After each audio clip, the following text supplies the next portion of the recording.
ঈদ মোবারক দর্শক, সবাইকে পবিত্র ঈদ উল ফিতরের শুভেচ্ছা। ঈদ কেমন কাটছে? আশা করছি সবার ঈদ ভীষণ দারুণ কাটছে। দর্শক, ঈদের সময়টাতে আমরা কিন্তু একটু ফ্রি সময় পাই, আর এই ফ্রি টাইমটাতে কিন্তু আমরা আনন্দ ভাগাভাগি করে নিই আমাদের প্রিয় মানুষদের সাথে।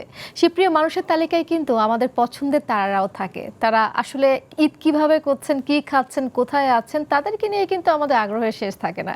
দর্শক, আমি আরশিয়া সবাইকে ওয়েলকাম করছি পবিত্র ঈদ উল ফিতর উপলক্ষে জিটিভির বিশেষ আয়োজন বিআরবি কেবলস প্রেজেন্টস তারা স্টার পাওয়ার্ড বাই ভাইয়া হাউজিং। এই চমৎকার আয়োজনে আজকে আমরা এমন একজন তারাকে যুক্ত করতে পেরেছি, তিনি আমাদের ভীষণ পছন্দের। আসলে তিনি যখন আমাদের সেটে আসে, আমাদের মনে হয় ঈদের সেলিব্রেশন এখানে একেবারে জমে ক্ষীর হয়ে যায়। তিনি আমাদের ভীষণ পছন্দের model and actor. He is none other than definitely আমার অনেক ফেভারিট, হি ইজ নীরব। হ্যাঁ Nirob, welcome to my show. Thank you so much. Eid Mubarak. Eid Mubarak. কেমন কাটছে ঈদ? খুব ভালো, আলহামদুলিল্লাহ। আমি যেমনটি বলছি, নীরব মানে ঈদ সেলিব্রেশন। আমাদের যখন কোনো শুটিং সেটে নীরব থাকে, আমরা ঈদ একদম শুরু হয়ে গেছে। ঈদ কেমন যাচ্ছে, কেমন কাটছে? ঈদ তো খুব নর্মাল যেভাবে কাটে। ঈদের সকাল নামাজ পড়া, নামাজ পড়ে বাসায় সময় দেয়া, বাসার ডিফারেন্ট খাবার খাওয়া, তারপরে বোনের বাসায় যাওয়া, ভাইয়ের বাসায় যাওয়া, এগুলো কিছু ফর্মালিটি মেনটেন করতেই হয়। বাট ফর্মালিটি না, এগুলো বেসিক্যালি মনে হয় যে এটা একটা পার্ট ফ্যামিলির। সো সেগুলো শেষ করে বিকেলবেলা রেডি হয়ে এবং শ্বশুরবাড়িতে যাওয়া, প্লাস ফ্রেন্ডস অ্যান্ড ফ্যামিলি সবাই মিলে মানে একদিনে মানে যতটুকু করা যায় সবগুলো করি। আচ্ছা, এবং প্রতিদিনটা কি পুরো ফ্যামিলির জন্যই থাকে? হ্যাঁ, মানে ফ্রেন্ডস অ্যান্ড ফ্যামিলি। এবং হয় না যে একদম ঈদের একদম শেষ মুহূর্তে এসে যেমন রাতের বেলা যেটা ট্রাই করি অলওয়েজ যেন ফ্রেন্ডসদের সাথে থাকি, বাট খুব কাছের ফ্রেন্ড যারা অনেক বছর পরে দেখা হয়। এবং যেমন প্রতি বছর যেমন রোজার সময় আমাদের স্কুলের ফ্রেন্ডরা আছে, যে ফ্রেন্ডরা একটা ইফতার পার্টি করি, সো সবাই মিলে এটার একটা গেট টুগেদার হয়ে গেল আমাদের। সো এরকম আর কি, যে মনে হয় আরো ক্লোজ ফ্রেন্ড যারা আছে তাদের সবাইকে মিলে ঈদ একসাথে পালন করাটা। আমার সাহস, আমার আস্থা, বিআরবি কেবলস, বাংলাদেশের সবচেয়ে নির্ভরযোগ্য কেবল। পুরাতন নয়, স্ক্র্যাবও নয়, শতভাগ আমদানিকৃত 99.99% পিউরিটি সম্পন্ন উন্নত মানের কপার। BRB cables. আচ্ছা, ভাবিকে নিয়ে কি আসলে স্পেশালি কোথাও ঘুরতে যাওয়া হয় ঈদের টাইমে? হ্যাঁ, সেটা তো হয়। সেটা হচ্ছে স্পেশাল বলতে শ্বশুর বাড়িতে যাই আগে, তারপরে আরো যারা রিলেটিভস আছে তাদের বাসায় যাই এবং পছন্দের জায়গাগুলোতে একটু ঘোরাঘুরি ট্রাই করি। বাট এবার যেটা করছি সেটা হচ্ছে গ্রামের বাড়িতে যাব, এবং গ্রামের বাড়ি তো অলওয়েজ আমার খুব পছন্দের। বাট ঈদের সময় কখনো যাওয়া হয় না ওইভাবে, বাট এবার যাব এবং ঈদের কয়েকদিন পরে যাব। সো আমার কাছে মনে হয় যে সেটা একটা ভালো একটা সময় কাটবে। ওখানে যাবার পরে কি মাটির চুলায় রান্না করা হয়, সে ফ্লেভারটা পাওয়া যায়?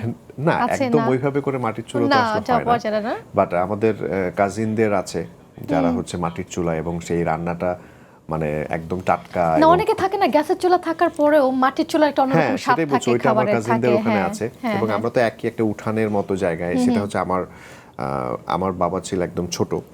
আমার ডান পাশে হচ্ছে বড় চাচার ঘর, আর বাম পাশে হচ্ছে মেজো চাচার ঘর। মেজো চাচার এখানে কেউ নাই, সব দেশে আমেরিকা থাকে, সো কেয়ারটেকার থাকে। এবং বড় চাচার ওখানে কাজিন দু একজন আছে, তারপরে সবাই অনেক ঢাকায়, কেউ দেশের বাইরে। আর আমাদেরটাও সেম, যে ওইখানে আসলে কেউ নাই, কেয়ারটেকার দুজন থাকে।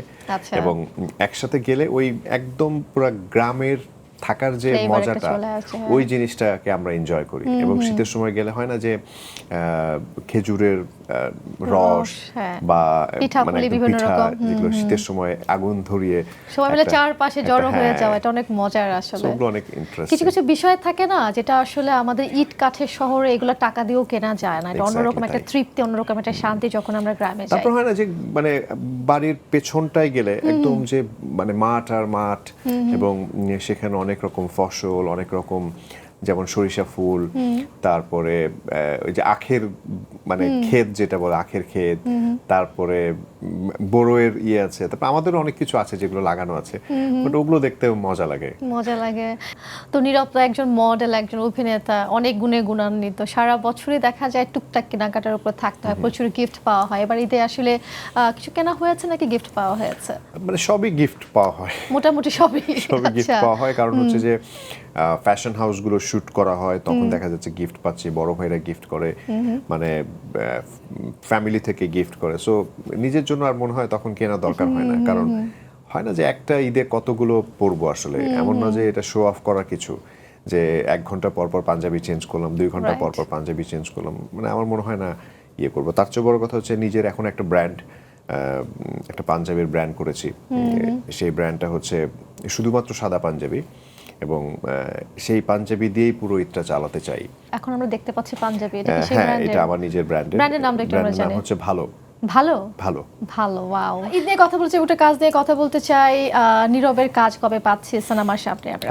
আমার মনে হয় যে এবার কোরবানিতে যে প্ল্যানিংটা ছিল সেই প্ল্যানিংটাকে আমরা একটু পিছিয়ে, কারণ মানে বহির্বিশ্বের যে সিচুয়েশন, এই যে যুদ্ধ টুদ্ধ সবকিছু মিলে আমার কাছে মনে হচ্ছে যে এই ঈদটা মানে ছবি রিলিজ না দেওয়াটা ভালো হয়েছে।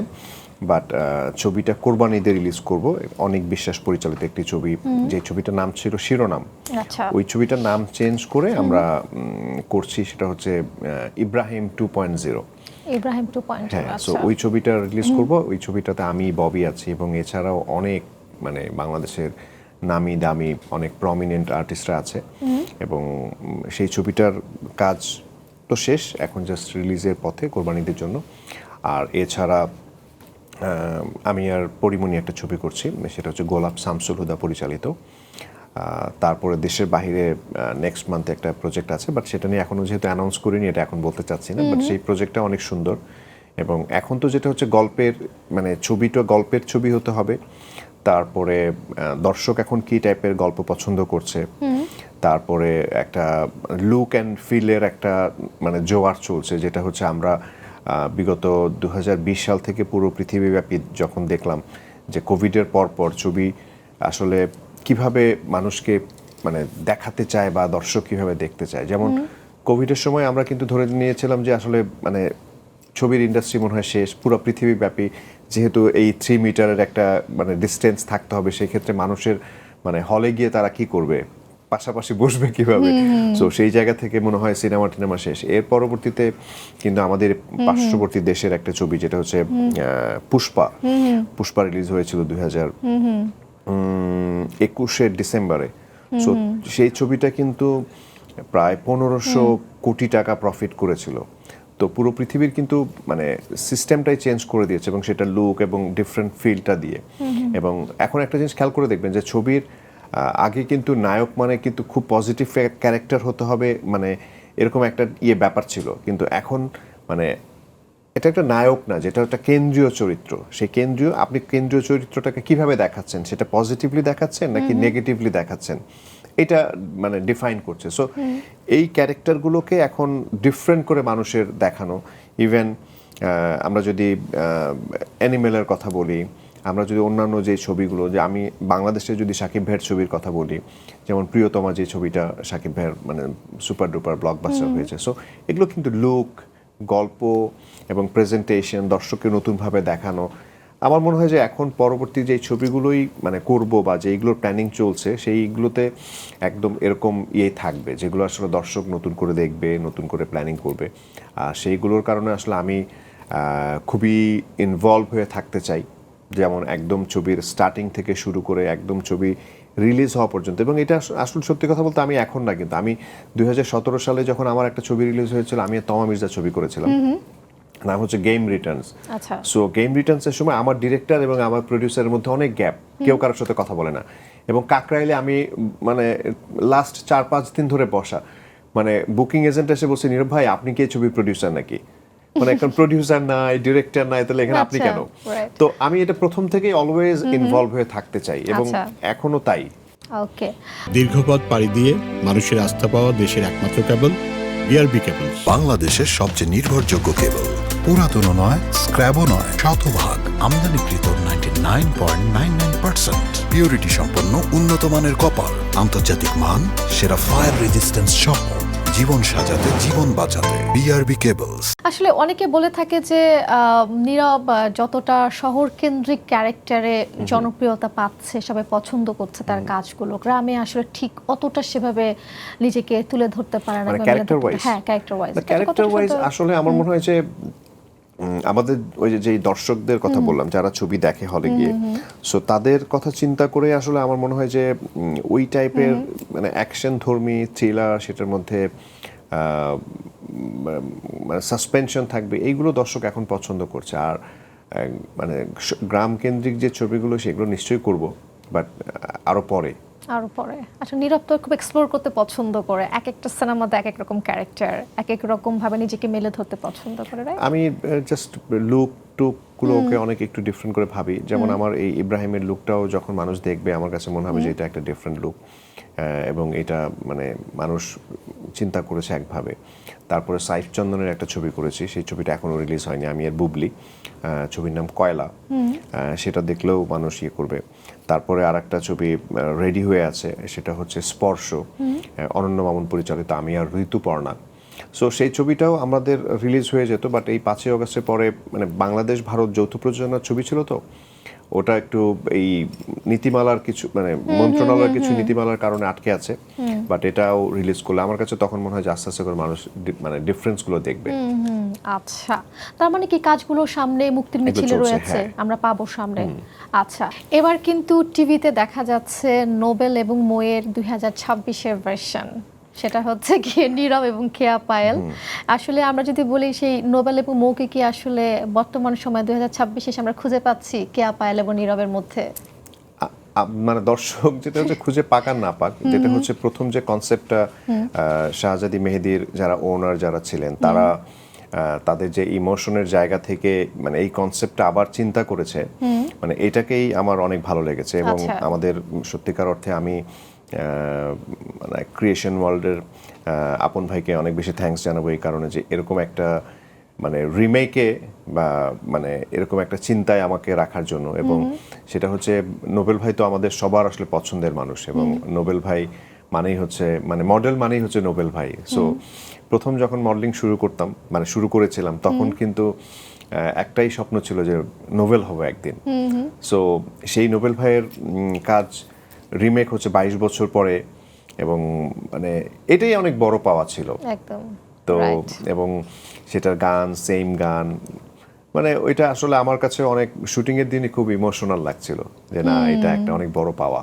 এবং চমৎকার। মানে আমি কেয়া পায়েল মিলে অনেক সুন্দর করে এবং মানে রাত ব্যাপী হোল নাইট শুটিং করে খুব মজা করে কাজটা করেছি। চমৎকার চমৎকার। এবং বিজ্ঞাপনটি কিন্তু বেশ দর্শকপ্রিয়তাও পেয়েছে, শোনা যাচ্ছে। আচ্ছা, এবার কিছু কোশ্চেন করবো নীরবকে, চটজলদি একটু আনসার দিতে হবে সেগমেন্টে। হ্যাঁ, সেটা হচ্ছে যে তোমার ঘরে বসত করে কয়জনা? এই গানটি যদি বিশ্লেষণ করা হয় নীরবের মনে আসলে কয়জন বসত করে, কারা কারা আছে? আমার বউ একজনই? আর আমার 2 মেয়ে। Wow, nice answer. হ্যাঁ, ছোটবেলা থেকে কি অভিনেতা হওয়ার ইচ্ছা ছিল? ইচ্ছাটা আসলে কিভাবে হলো, যদি অভিনেতা হওয়ার ইচ্ছা থেকে থাকে? না, ছোটবেলা থেকে কোনো ইচ্ছা ছিল না। এটা তো অনেক বড় স্টোরি।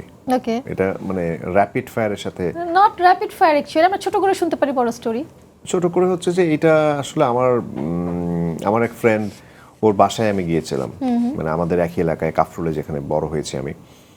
তো ওর বাসায় আমাদের ওখানে তখন প্রতিদিন 1 ঘন্টা করে ইলেকট্রিসিটি থাকতো না, হয়তো সন্ধ্যা 7টা থেকে 8টা অথবা 8টা থেকে 9টা বা 9টা থেকে 10টা।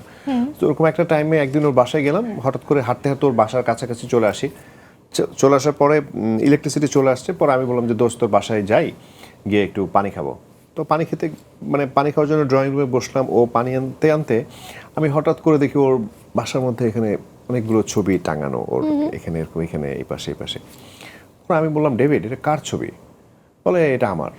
আমি একবার ছবির দিকে তাকাই, একবার ওর দিকে তাকাই, আবার এই ছবিটার দিকে তাকাই, একবার ওর দিকে তাকাই। আমি বলছি না এটা তুই না তো। বলে না দোস্ত এটা আমি। পরে বলছে না দোস্ত এটা আমি মডেলিং করার জন্য ছবি তুলছি। আচ্ছা, পরে আমি বলছি যদি তোর ছবি এরকম হয় তাহলে তো আমার ছবি আরো ভালো হবে। ওকে। পরে আমাকে বললো যে ঠিক আছে তাহলে তোরে চল তুই তাহলে ছবি তোল। তো ওই প্ল্যানিং করে বেসিক্যালি ছবি তোলা।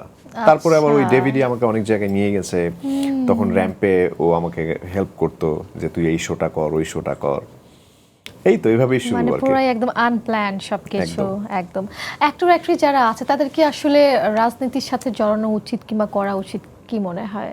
হ্যাঁ উচিত, যদি তারা অ্যাক্টর বা অ্যাক্ট্রেস না আচ্ছা। থাকে তখন এই প্রফেশনটা শেষ করে দিয়ে আমার কাছে মনে হয় যে আর একটা প্রফেশনে যাওয়া উচিত। কিন্তু দেখা যায় যে তারা কিন্তু ট্রলারও শিকার হয়, অমুক জায়গায় গিয়েছে তমুক জায়গায় গিয়েছে, ট্যাগ করছে, তার সাথে তাকে দেখা গেছে, সরকার চেঞ্জ হলে সে কেন ছিল, অনেক ধরনের কথাবার্তা হয় কিন্তু আসলে। না এটা তো হবেই, ব্যাপারটা হচ্ছে যে আমরা যখন একটা নিজস্ব একটা সত্তা বা আমার নিজস্ব একটা পছন্দ থাকতেই পারে, সেই পছন্দের জায়গা থেকে যখন আমি দেখবো যে অন্য জায়গায় মিশে যাচ্ছে, তখন অন্যরা কথা বলবে। আবার অন্যরা যেটা করছে সেটা যদি তার পছন্দ মতো না হয়, আমার কি পছন্দ সেটা কিন্তু কোনো বিষয় না, তার পছন্দ না হলে সে আমাকে নিয়ে ট্রল করবে, বিষয়টা তাই।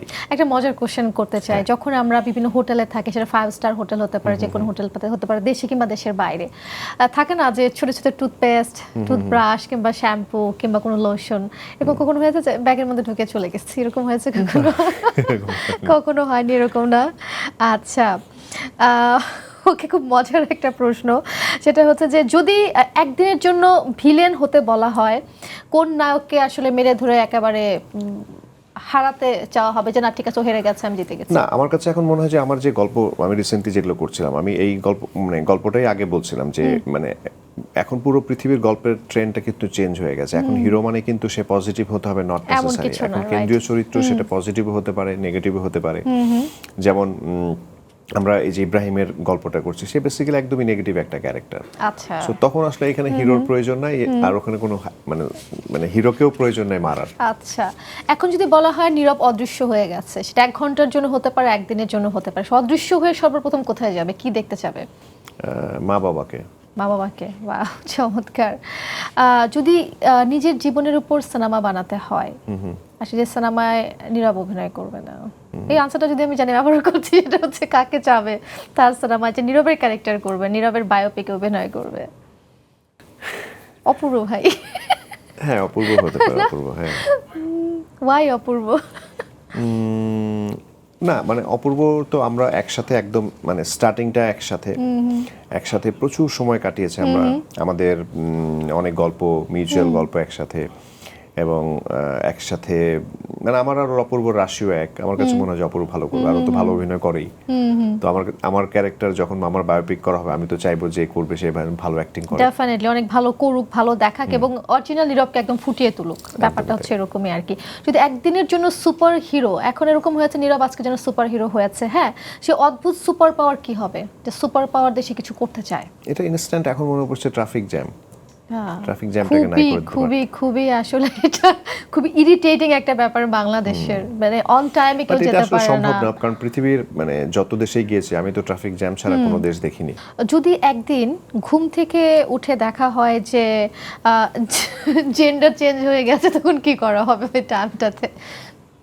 ঘুম থেকে উঠে জেন্ডার চেঞ্জ হবে কেন? সিনেমাতে হয় অনেক ক্ষেত্রে। আমার মনে হয় ওই সিনেমাটা আমি অ্যাক্টিংই করবো না। অ্যাক্টিং করবে না, বাস্তব জীবনে সাপোজ। না, এই অদ্ভুত মানে এরকম অদ্ভুত জিনিসের এক্সপেরিয়েন্স আমি পেতেই চাই না। ওকে, আচ্ছা, চমৎকার। আসলে ইচ্ছা করছিলাম অনেক আড্ডা দিই, কিন্তু নীরব আসলে এত ব্যস্ত, ব্যস্ততার মধ্যে এইটুকু সময় আমরা পেয়েছি, এটা আসলে আমাদের জন্য বড় একটা প্রাপ্তি।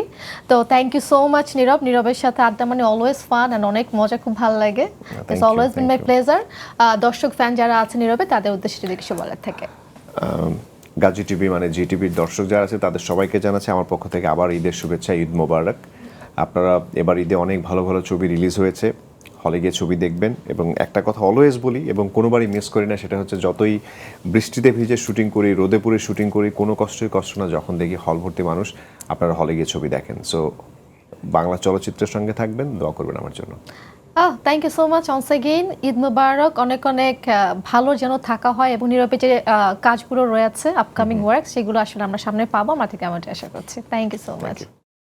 ভিউয়ার্স, গল্প কথায় আটে আজকের আয়োজন এখানে শেষ করতে হচ্ছে। আপনারা দেখছিলেন বিআরবি কেবলস প্রেজেন্স তারা স্টার, পাওয়ার্ড বাই ভাইয়া হাউজিং, এবং আমাদের সাথে এতক্ষণ যুক্ত ছিলেন আমাদের সবার পছন্দের নীরব। গল্প কথায় আটে আমরা চেষ্টা করেছি ঈদ সেলিব্রেশনটাকে আর একটু কালারফুল করতে। যে যেখানে আছেন অবশ্যই অনেক ভালো থাকবেন, পরিবার পরিজন নিয়ে সুন্দর মতো সেলিব্রেট করুন। আজকের মতো খোদা হাফেজ।